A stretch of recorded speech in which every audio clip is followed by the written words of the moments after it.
سلام دوستان، با کانال نکتاب خوش آمده. باستانشناسی کسبی عجیب است و بعضا این باستانشناسان چیزهای عجیبی را از زمان گذشته کشف میکنند که با دیدن آن هوش از سر آدم میپرد. در این ویدیو یک جایه همین کشفیات عجیب و حیرت انگیزی باستانشناسان را تماشا میکنیم. پس تا آخر ویدیو با ما باشید و لایک ماندن را فراموش نکنید. دوستان عزیز، پیش از اون که ما رولک دوام بتیم، من میخوام با شما یادداشت کنم که اسپانسری همه روزه رولک کانال نکتاب این شرکت 1x میباشد. سیلکش در اولین کامنت را ذکر کرده شده. شما وقتی که میدونید با همین سیلک رجیستراسیون کردن سر میکنید، در جایی که پرومو نوشته در اونجا شما نکرام نویسین $100 به شما بونوس میتونن. این رو شما میتونید همچون یک بونوس استفاده برین در دپوزیت اول. و گذشته از این اگر شما بازی نفهمید دورین پروسه رجیستراسیون این یک دستگیری کلان شما نسبت به کانال نکتاب میباشد و این باعث میشود که رولک های نکتاب تیز برآمدن گیرد. دستگیری از شما و ویدیو کردن از ما. رولک سر میکنم رفتیم.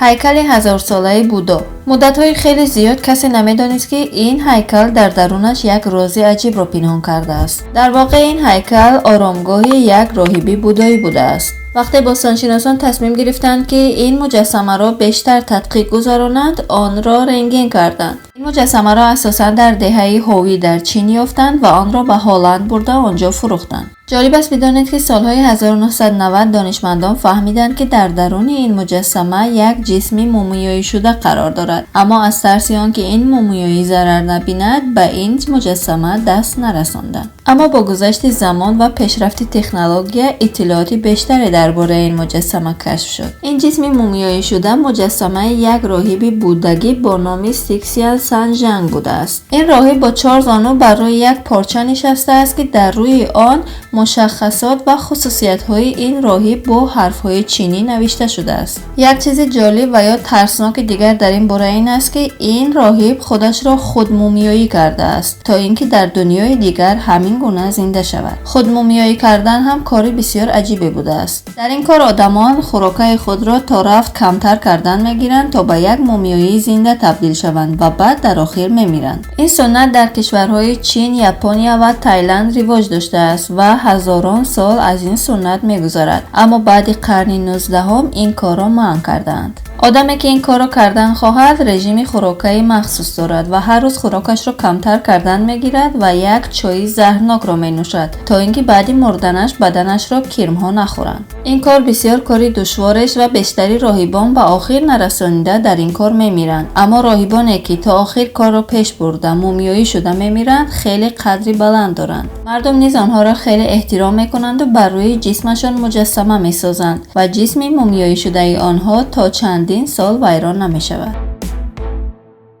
گنجینه تومور میسی. همیشه در افسانه ها یا داستان ها درباره یافتن نقشه طلا شنیده ایم و یا دیده ایم، اما حاضر نقشه گنجینه طلایی واقعی را میبینیم. این تومور میسی یک نقشه یافتن گنج طلایی است که در نزدیکی دریای مرده در غرب اردن در شهر فلسطین یافته شده است. اما فرق این تومور از تومورهای دیگر این است که مثل دیگر تومورها از کاغذ نبود بلکه از مس ساخته شده است. فرقیت این تومور فقط در جنس آن نیست، بلکه در درون آن هم با حرف‌های نوشته شده است که در تومورهای دیگر این حرف‌ها استفاده نشده‌اند. جالبش این است که در تومورهای کاغذی جمله‌های ادبی می‌نویسند، اما در این تومور 65 ادرسی گنجینه‌های طلایی و نقره‌گی را نوشته‌اند که در آنجا این گنجینه‌ها پنهان شده‌اند. باز یک نکته جالب دیگر این است که زبانی که در این تومور با آن حرف‌ها نوشته شده‌اند از زبان‌های دیگر فرق دارد. این زبان که در آن ادرس این گنج ها نوشته شده است بیشتر به زبان کتاب ویشنا که یک کتاب یهودی است مانندی دارد. متخصصان هنوز درباره عمر این تومور با یکدیگر اختلاف دارند.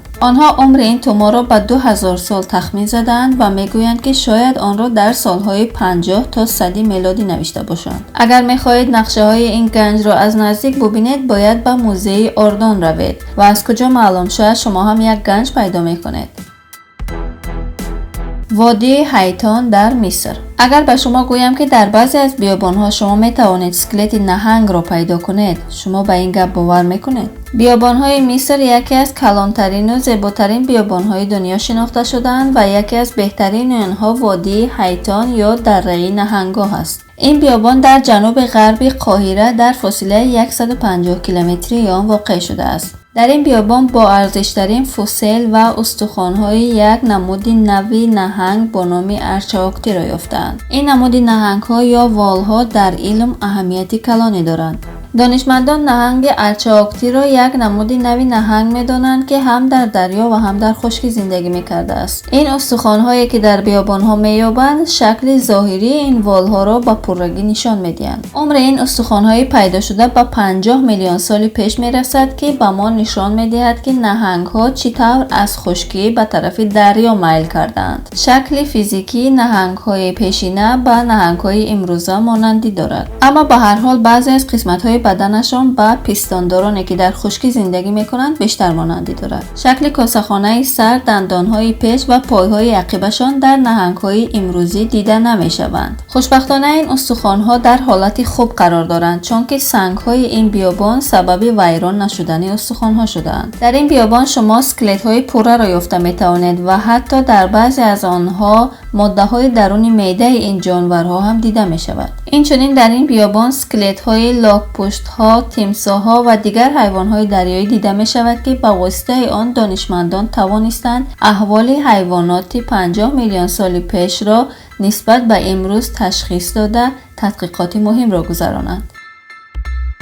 کشف یک اسکلتی عجیب. باستانشناسان وقتی اطلاعات مهمی را می‌یابند همه آن را در اختیار مردم نمی‌گذارند و بعضی از این اطلاعات دریافت شده را پنهان می‌کنند. یک نمونه این اطلاعات پنهان شده همین رسم است. این رسم که یک کشف باستانی را به ما نشان می‌دهد ما را خیلی حیرت زده و حتی ترسانده است. این استخوان‌های یافت شده به ما نشان می‌دهد که این آدم چند برابر از آدم‌های معمولی کلانتر است و حتی پر هم داشته است. بعد از آنکه این رسم در فضای اینترنت پخش شد، بیشتری مردم گفتند که این رسم حقیقت ندارد و یکی از صحنه‌های فیلم‌ها است. اما همین آدمانی که این رسم را صحنه یک فیلم می‌گفتند وقتی از آنها پرسیدند که کدام فیلم، آنها جواب دادن نتوانستند و همین سبب می‌شود که ما فهمیم که این رسم واقعی بوده است. نظر شما در این باره چیست؟ و فکر شما این رسم حقیقت است یا که ساخته‌ای دست انسان؟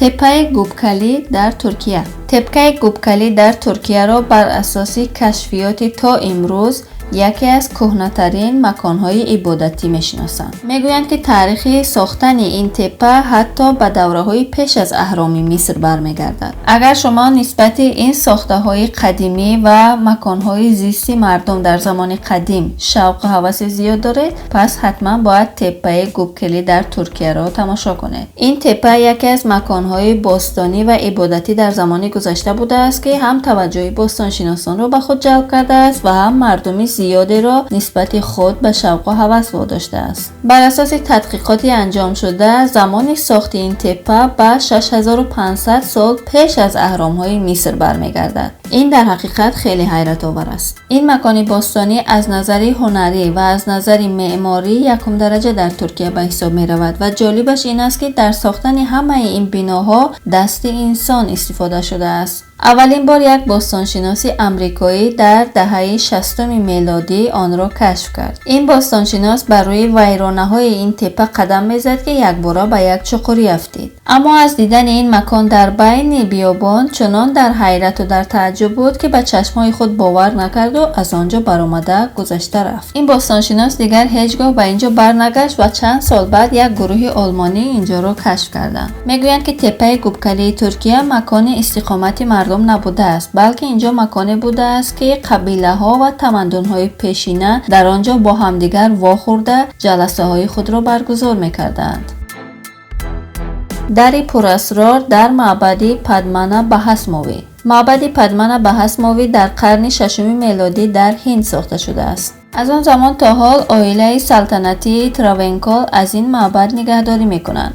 یک نکته جالب که در این باره گفته می شود این است که میگویند عائله تراونکول قدرت‌های جادویی داشتند. سال 2011 گروهی از باستانشناسان تصمیم گرفتند که زمین‌های گرد این معبد را کنند تا از اسرار آن با خبر شوند. در جریان کندن این زمین‌ها آنها 6 خزینه یافتند که با درهای آهنی محکم شده بودند. چیزی که در درون این خزینه‌ها یافت شد همه را حیرت زده کرده بود. در آنجا مقدارهای زیادی طلا، تنگه، جواهرات، سنگ‌های باستانی، الماس و دیگر جواهرات پرقیمت را یافتند. اما آنها هرچند که تلاش کردند یک در این گنجینه را با باز کردن نتوانستند. در افسانه ها میگویند که این در هیچ وقت گشوده نمیشود چون که مارها این در را حفاظت میکنند. این به این معناست که این در هیچگاه گشوده نمیشود چون که این در را با واسطه جادو و طلسم بستند و آن را هیچ کس گشوده نمیتواند. شاید تنها کسی که داند که در پشت این در چه پنهان شده است آخران باقی مانده اویله تراوینکل هاست. البته این زن هم هیچ وقت سر را آشکار نکرده است و درباره این در با کسی صحبت نکرده است. شاید راز پشت این در آهنی را هیچ وقت هیچ کس یافته نتواند.